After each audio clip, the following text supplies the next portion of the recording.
All right, welcome everybody to this week's episode of Vinyl Voices Radio. I'm John Denman. He's Justice Dejas. And on this week's show, once again, we're going to be enjoying some delicious Frank's pizza. Also going to be having some Ingenious beer. So have a little Tex Coast IPA to get us started. Who's our guest this week? This week, we have a badass guest, Clay Melton, Houston rock and roller. Kind of got a blues tinge to it. And there's an album. We're going to listen to some songs. We're going to jam a few songs and talk about them. So let's get the show going. Cheers. Cheers. This is Vinyl Voices Radio. ESPN 97.5. Ladies and gentlemen, I'm John Denman. Dosey Doe. All right, this is Vinyl Voices Radio, brought to you by Adley Law Firm. And man, we're looking forward to this show. Yeah, we've had a lot of good shows. They keep getting better. So this week we have Clay Melton with us. Hey, Clay. howdy y'all. Welcome to the garage. Appreciate it. It's a vibe. I know. It's just like, oh, where do you do the show from? Garage out in Kingwood area. Yeah. It's like, oh, is it really though? There's a lot of cameras. There's a lot of lights. We have a studio audience hanging out. I dig it. All Texans like a garage hang. You know? Yeah, exactly. And nothing better than throwing in some pizza and beer. That's right. Yeah. Thank you, Frank's. Frank's Pizza. Who's the beer? Ingenious. Yep. Yeah. I mean, they're not far from here, so that makes it nice for one. But they also make some really good beers. And this Tex Coast IPA, I know that I cracked one open right when we started the show, and between then and now, this is the other one. So it's Yeah, no, I had a summer of Lone Star, so I went for the orange beer. I like an orange soda. It's pretty good, Sparky Boy. yeah. So no, they're making good stuff, and it's only going to make the show even better as we go along. Yeah, music, pizza, beer. I mean, I don't know what else you could throw in there. I mean, a stripper pole, but that's a whole different show at that point. All right, so first song we're going to hear tonight is Back to Bleed. All right, let's jam that song and let's talk about it. Cool. When your heart's down on the ground, you don't know what else to do.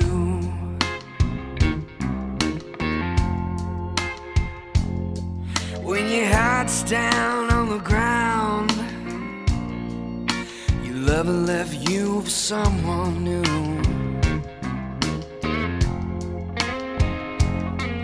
Unwind your mind, baby, you're back to blue.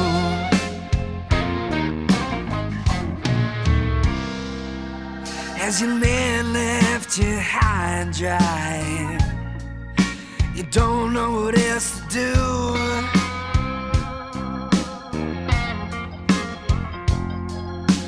Pour yourself some cheap red wine, put on some Delta blues, and unwind your mind. Baby, you're back to blue.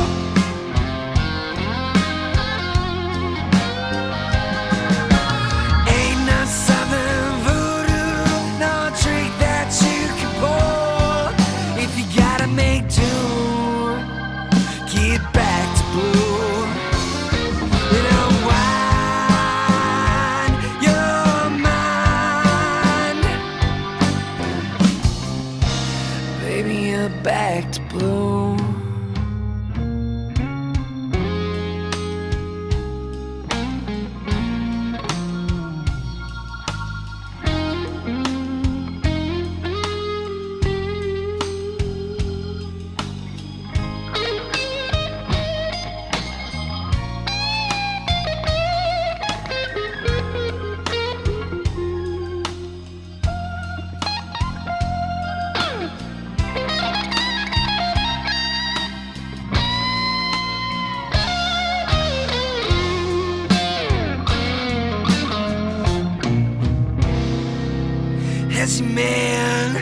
As your man left you high and dry, you don't know what else to do.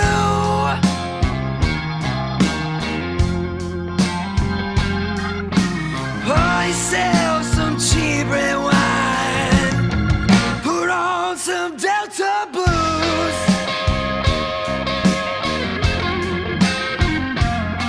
and unwind your mind. Oh, if you could just unwind your mind, unwind your mind. Baby, you're back to blue.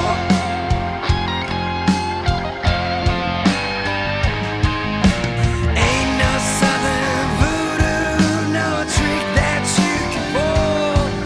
If you gotta make do, get back to blue. Unwind your mind. Baby, you're back to blue, yeah.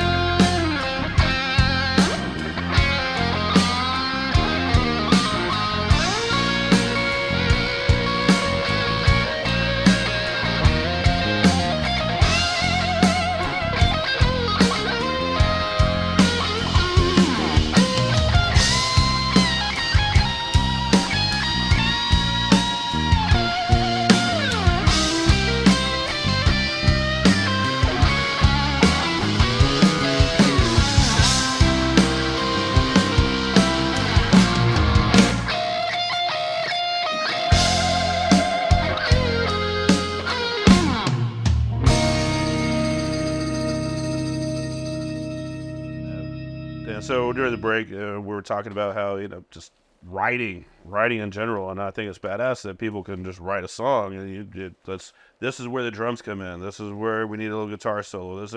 There's kind of a formula to music anyways, but knowing when to do certain things, add certain elements, and then knowing when you're done with the song. Yeah, being able to let go.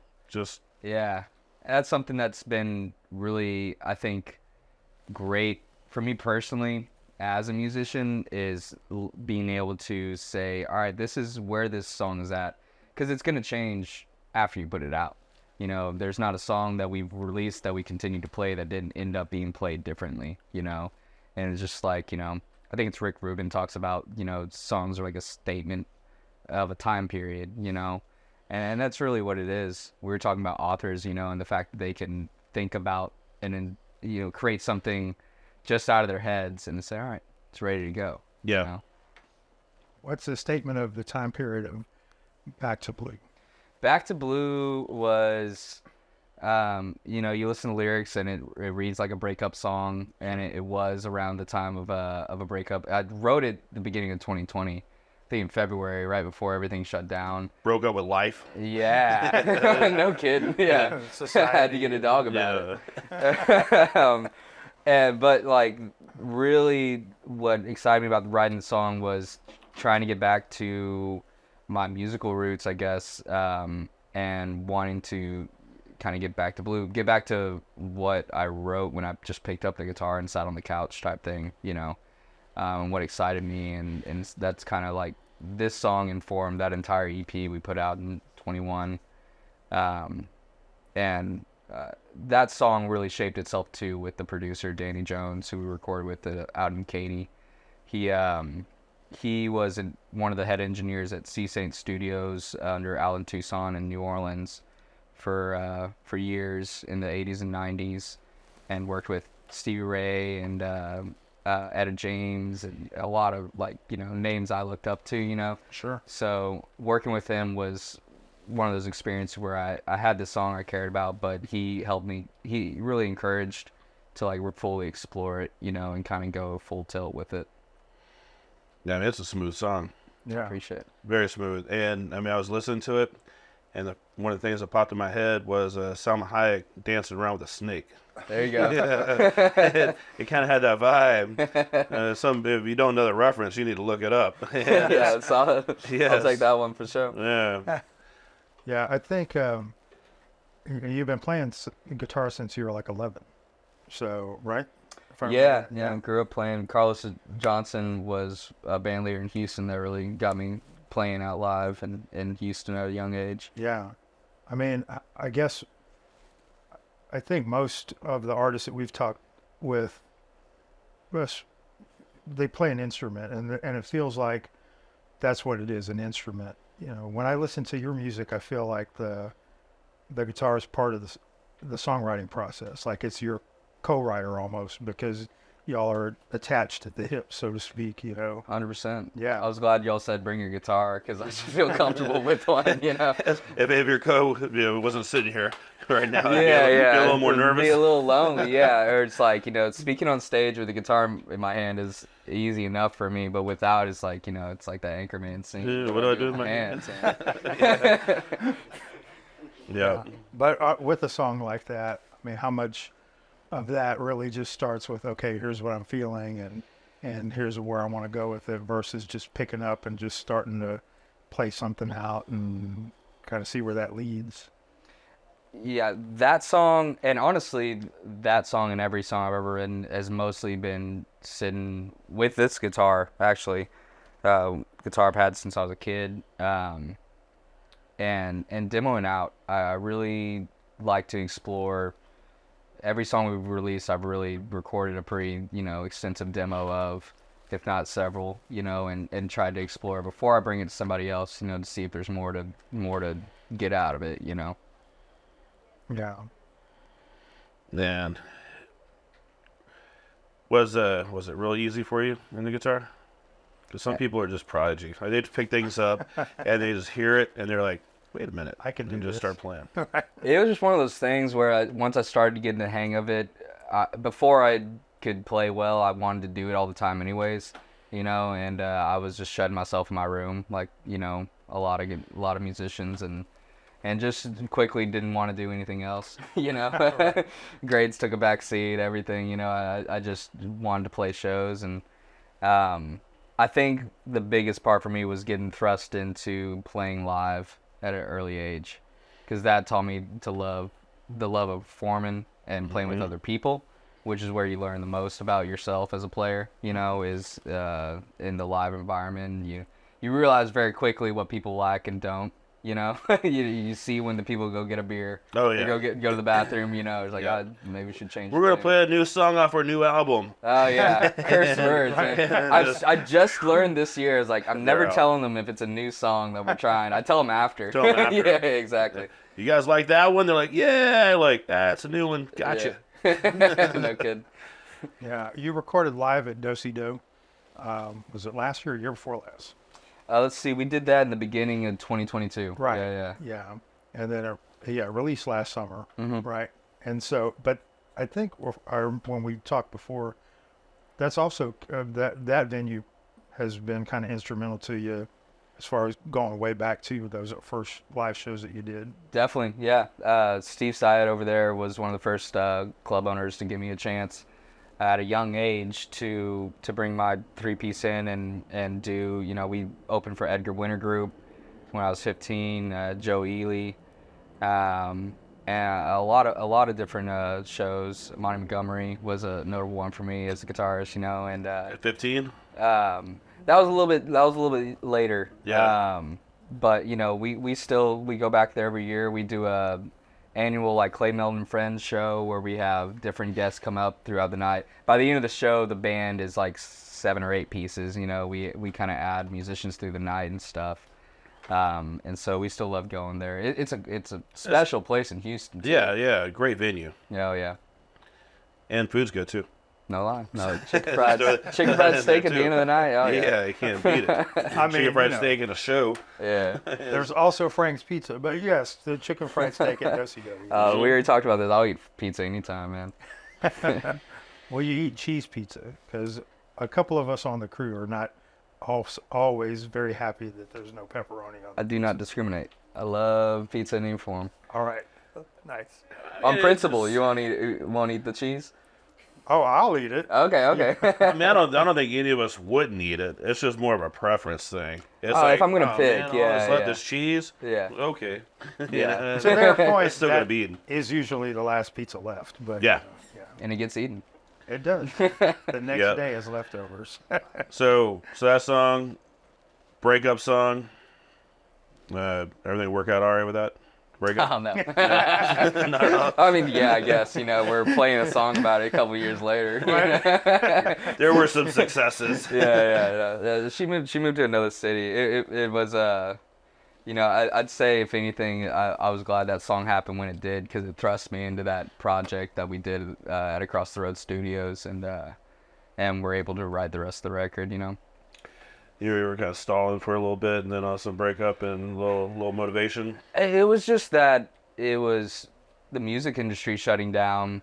Meanwhile, we have these songs. Oh, yeah. And it's like, do we go and record them? Do we sit on them? But, our minds was, while we're home, while we're not doing anything, let's go make a record anyways, and whenever, much like when everything opened up again, it's like all your favorite artists had new albums, so we had something to put out and get on the road. That's kind of why we did the live album too, is we wanted a refresher of, what had happened between the pandemic really and 2022. Yeah, our next song is going to be off the live album.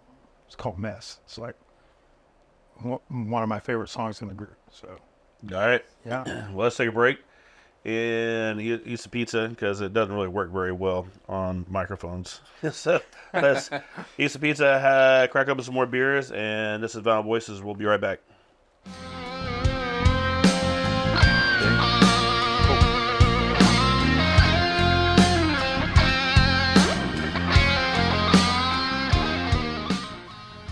This is Vinyl Voices, brought to you by Adley Law Firm, Houston's personal injury attorneys for 30 years.